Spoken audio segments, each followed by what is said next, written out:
I'm not afraid to take a stand, take a stand. Everybody, come take my hand, come take my hand.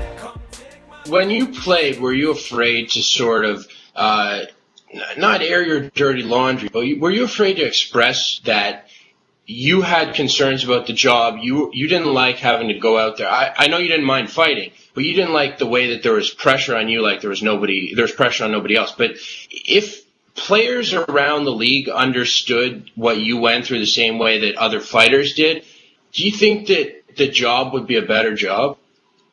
Yes and no. I think the gratification, if you've got a lot of teammates would really say, hey, great job, and they express the fact they know, fighting is the hardest job in the game, then you don't get the disrespect. I mean, put it this way, the injuries, where I started when I was 20, I sustained a concussion where I actually lost my speech and was in intensive care for 3 days. So I started my career with that under my belt and sort of battled concussions throughout my career. But the reality was, if I wanted to play the game, I needed to play that enforcer role. So I held that injury, behind me, throughout my whole career. And, it did creep up and always, catch me with another concussion, where, middle of the night after a game, I'm stuck on the side of the freeway trying to call my wife to come and pick me up. So, no, these aren't sad stories where we're looking for, I'm not looking for sympathy. This is just reality of the job and some of, on the underside of it that people don't see of that pressure and role. And this is why these guys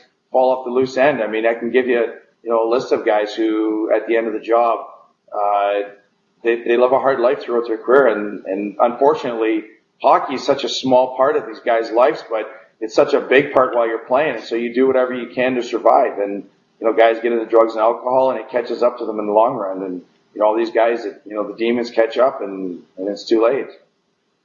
Now, when you played, did the team force you to see a psychiatrist or psychologist the way that some teams do today?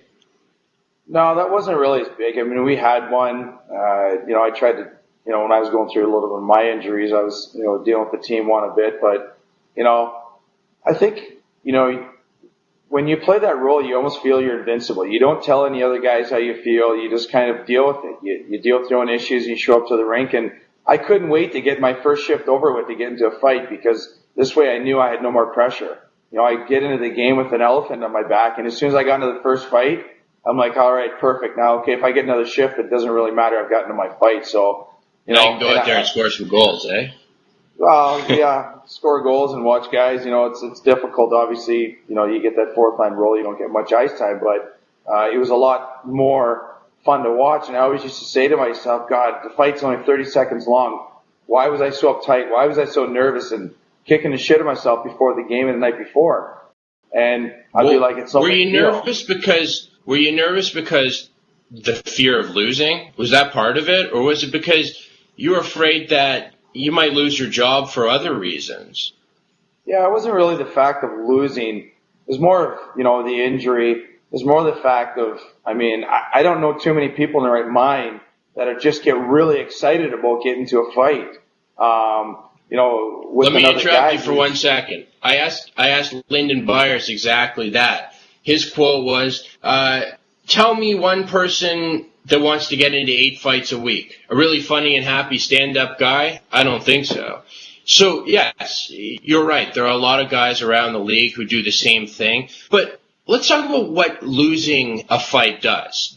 How embarrassing is it to go out there in front of 17,000 people and just lose a fight at center ice? Well, is it embarrassing? Is it pride? I got knocked out once against Paul Louse. And it's funny because I, didn't lose too many fights, never sustained any black eyes, never lost any teeth. And I got into the one fight against Paul Louse where he knocked me out. And that's the only fight people ever bring up to me. Oh my God, see that fight? I can't believe Louse knocked you out. It's like, did you see the 15 guys I knocked out prior? No, they don't look at that. They looked out for the one where I actually lost and got KO'd. So, but you know what? That's the risk and reward that's to that role. The reality is if you're going to go out and get beat up, on a nightly basis, your time in the league is limited. So, you do have the pressure of at least if the reason you're getting in a fight is to pump your team up. If you're getting beat up, you're not pumping your team up or the fans up. So you're not doing your job, and you're not going to have one. Let's talk about street credit. If a guy on the street loses a fight, everybody knows that he's not that tough. But what's it like around the league? Let's say, like you said, you knock out 15 guys and then you get knocked out once. If you do that, how much respect does the rest of the league lose for you? No, I mean it's part of the game. Everybody knows, and it's one of those high and lows of the job. It's like if I mean let's take Colton Orr.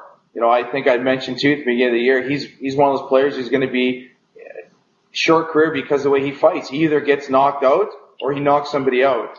And this day and age, that's it's a short career lived. And I mean, obviously held true with this year, being out so many games with concussion. I mean, unless he changes his style of fighting, but no one downplays it by saying, "Oh, that's terrible, you got knocked out." I mean, you can see his style, and that's how he plays. I mean, that's his game. I want to ask you what would happen if one of your kids said to you, "I want to do what you did in the NHL." What would you say to them? Well, that's a great question. I mean, my son's 6 years old now. My daughter's 8. She doesn't play hockey. My son's 6. He plays hockey, and he's never seen me on YouTube or the internet. I've never talked to him about what I did in my role. It's funny because I got a bunch of his kids in school that always say, "Yeah, I seen your dad on YouTube," and my son still doesn't know. How do you explain to a 6-year-old when he sees me fighting a guy or beating a guy up or, getting knocked out? They don't understand that. So would I want him to do the enforcer role? Absolutely not. It's a very difficult and pressuresome role that I feel that, if it's the last choice of getting in the league and it's something you have to do. It's funny because when I was 26, actually when I was 21, I looked at Craig Berube was with Washington. He was 27 at the time, and I was like, oh my God, I can't believe this guy's still fighting. He's been in the league for 10 years and still fighting. I said, there's no way in the world that's going to be me. I was 28 years old. I look back and go, oh my God, I'm 28 years old. I'm still in the league and I'm still fighting. And I tried to curb that, getting away from that image of being the fighter, but it's impossible. And it's something I had to accept. And, ultimately at the end, I made that choice where, I just couldn't do it anymore because of the injuries I sustained. And, I got 4 children and a wife that needed me for the future. And, I'm no good sitting on the couch not being able to communicate and play with them. So ultimately that's what drove me to leave the game. I'm not afraid to take a stand, take a stand. Everybody, come take my